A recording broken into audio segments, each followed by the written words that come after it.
So students, this is our today's chapter number 14 and the name of the chapter is our occupations, यानी कि वो काम जो हम लोग करते हैं।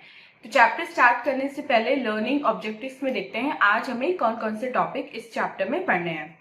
Farming, cattle rearing, occupations related to farming, forestry, fishing, mining and other occupations, ये सारे टॉपिक आज हम अपने इस चैप्टर में कवर करेंगे। तो चलिए लेट्स वार्म अप सेक्शन में देखते हैं आज हमें कौन सी एक्टिविटी परफॉर्म करनी है। Fill in the blanks with correct job. अब आपको यहाँ पे 3 पिक्चर्स गिवन है, आपको क्या करना है, इन पिक्चर्स को देखना है एंड बताना है कि ये कौन सी जॉब से रिलेटेड है। उस जॉब का आपको नीचे नाम लिखना है। तो चलिए मेन चैप्टर स्टार्ट करते हैं।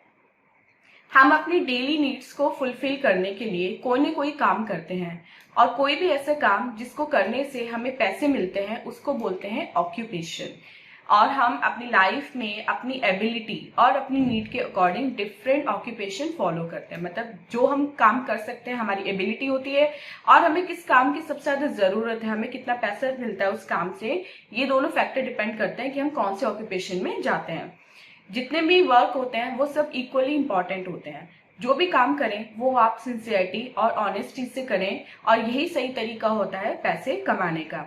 सम पीपल ऑफिस में जाते हैं, some people work in office, कुछ लोग ऑफिस में जाते हैं काम करते हैं, कुछ डॉक्टर्स, इंजीनियर्स, नर्सेस, टीचर्स या फिर लॉयर्स होते हैं और कुछ लोगों का अपना खुद का बिजनेस होता है। तो इन सभी का ये अलग अलग ऑक्यूपेशन है और आज ऐसे ही हम कॉमन कुछ ऐसे ऑक्यूपेशंस हैं जिनके बारे में पढ़ेंगे। तो सबसे पहले पढ़ते हैं फार्मिंग के बारे में।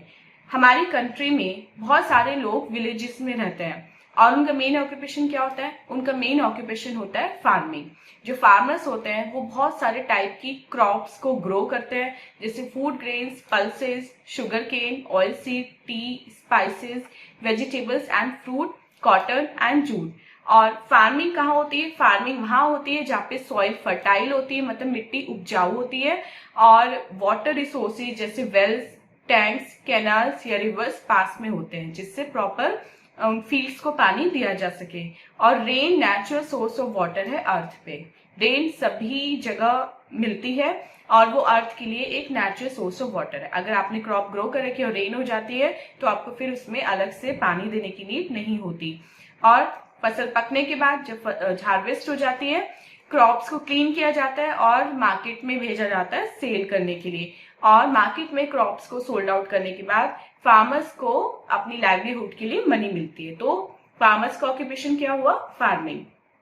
Next is cattle rearing. Cattle means cow, bulls and buffaloes. अब फार्मर्स क्या करते हैं, एनिमल्स को रखते हैं, जैसे कैटल्स को रखते हैं, कैमल्स, गॉट और शीप्स को रखते हैं। कहाँ रखते हैं, फार्म पे रखते हैं। ये जो एनिमल्स हैं इनमें से कुछ एनिमल्स ऐसे होते हैं जो हमें मिल्क देते हैं और वो एनिमल जो हमें मिल्क देते हैं उनकी रियरिंग करने को बोलते हैं dairy farming. Bullocks are used to plough the fields and to draw carts. अब गॉट एंड शीप जो होते हैं वो हमें क्या प्रोवाइड करते हैं, वो हमें मीट प्रोवाइड करते हैं। शीप हमें वूल देता है और वूल से हम क्या करते हैं, वुलन क्लोथ्स बनते हैं जो हम विंटर्स में पहनते हैं। पोल्ट्री फार्मिंग भी एक फार्मर डिपेंडेंट ऑक्यूपेशन है। पोल्ट्री बर्ड्स कौन सी होती हैं, हेन्स, चिकन, डक्स और टर्कीज। ये हमें एग भी देती हैं और मीट भी देती है। Third is occupations related to farming. Farming से रिलेटेड कौन से ऑक्यूपेशन होते हैं, बहुत सारे ऑक्यूपेशन ऐसे होते हैं जो फार्मिंग के प्रोडक्ट्स पे डिपेंड करते हैं। जैसे जो लोग टेक्सटाइल मिल में वर्क करते हैं वो कॉटन से क्लोथ बनाते हैं और कॉटन हमें कहाँ से मिलती है, कॉटन में मिलती है प्लांट से। और इसके लिए क्लोथ्स बनाने के लिए क्या करना पड़ता है, कॉटन को पहले धागे में कन्वर्ट करना पड़ता है, यार्न में कन्वर्ट करना पड़ता है और फिर यार्न को बुना जाता है क्लोथ बनाने के लिए। कुछ पीपल जूट को ग्रो करते हैं, जूट उगाते हैं और जूट से वो गनी बैग्स बनाते हैं और रोप, रस्सियां बनाते हैं जिससे बहुत सारे गुड्स को पैक किया जाता है। और शुगर केन का यूज होता है जैगरी एंड शुगर बनाने में। और वी गेट कुकिंग ऑयल। हमें कुकिंग ऑयल कहाँ से मिलता है, groundnut, coconut, soybean and mustard से। और टी गार्डन्स जो होते हैं वहां पे टी लीव्स को पिक किया जाता है और उनको प्रोसेसिंग और टी की मैन्युफैक्चरिंग के लिए भेजा जाता है। Next is forestry. हमारी कंट्री का एक बहुत बड़ा पार्ट किससे कवर है, फॉरेस्ट से कवर है और यहाँ पे बहुत सारे लोग काम करते हैं और गम हनी, हर्ब्स, रबर और दूसरे ऐसे आइटम जो फॉरेस्ट रिलेटेड प्रोडक्ट्स हैं उनको कलेक्ट करते हैं। अब ये काम जिसमें वुड को कट करना होता है फॉरेस्ट में जाके, उसको बोलते हैं लुम्बरिंग। अब जो ट्रीज की वुड होती है वो दरवाजे बनाने, खिड़कियां बनाने, मैचेस की जो तीलियां होती हैं उनको बनाने, मतलब मैच बॉक्सेस बनाने, रेलवे स्लीपर्स को बनाने, पैकिंग बॉक्स बनाने, पेपर और कार्डबोर्ड बनाने में यूज की जाती है। फॉरेस्ट हमारे लिए एक इम्पॉर्टेंट एंड वैल्यूएबल सोर्स होता है और बहुत सारे प्रोडक्ट ऐसे होते हैं जो हमें केवल फॉरेस्ट से मिलते हैं, इसलिए हमें फॉरेस्ट को प्रोटेक्ट करना चाहिए। नेक्स्ट पढ़ते हैं फिशिंग के बारे में। फिशिंग क्या होती है? फिशिंग मेन ऑक्यूपेशन होता है उन लोगों का जो कोस्टल एरियाज यानी कि समुद्र के किनारे रहते हैं। और फिशेस कहाँ मिलती हैं? रिवर्स में, लेक्स में, पॉन्ड्स में, टैंक्स, सीज एंड ओशंस में। फिश को कैच करने के लिए नेट्स का यूज किया जाता है। कोस्टल एरियाज के आसपास बहुत सारी फैक्ट्रीज ऐसी होती हैं जहाँ फिश की प्रोसेसिंग होती है। उसके बाद प्रोसेस होने के बाद फिश को टिन के जो डब्बे होते हैं उनमें पैक कर दिया जाता है और कंटेनर्स में रख के उन डब्बों को उन्हें दूसरी कंट्रीज में एक्सपोर्ट किया जाता है।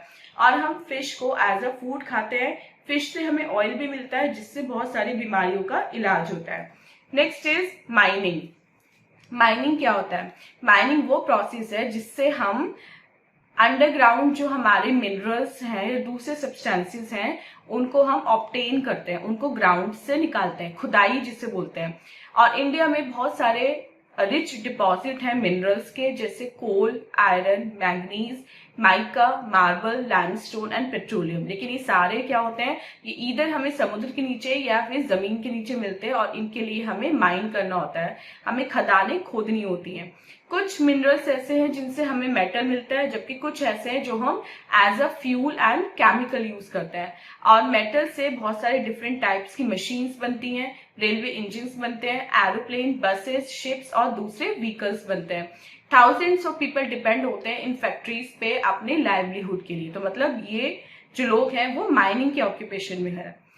अगर कुछ और ऑक्यूपेशंस की बात करें तो बहुत सारे ऑक्यूपेशन ऐसे हैं जहाँ पीपल स्कूल में वर्क करते हैं, हॉस्पिटल में वर्क करते हैं, बैंक्स में, फैक्ट्रीज में, या वो अलग अलग तरह की जॉब करते हैं। लेकिन कोई भी जॉब हो, कोई भी काम कोई भी लोग कर रहे हो, वो सब कंट्री की प्रोग्रेस में ही हेल्पफुल होते हैं और हमारी कंट्री को प्रॉस्पेरस बनाते हैं, हमारी कंट्री को धनवान बनाते हैं। सो स्टूडेंट, ये था आवर ऑक्यूपेशंस का एक छोटा सा चैप्टर। आई होप आपको कंप्लीट चैप्टर समझ में आ गया है। अब चलते हैं अपने एक्सरसाइज यानी कि लेट्स डू इट सेक्शन की तरफ और देखते हैं एक्सरसाइज सेक्शन में आज हमें कौन कौन से टॉपिक कवर करने हैं। फर्स्ट पढ़ते हैं, tick the correct option. First question, is the main occupation of the villagers farming. Second, is the natural source of water on the earth rain. Third, the job of cutting would in the forest is called lumbering. Fourth, goats and sheep also provide us meat. And fifth, has rich deposits of mineral India. Second देखते हैं B, fill in the blanks with correct words. अब आपको यहाँ पे जो blanks मिले हैं उनमें correct word को fill करना है। First, nets are used to catch fish.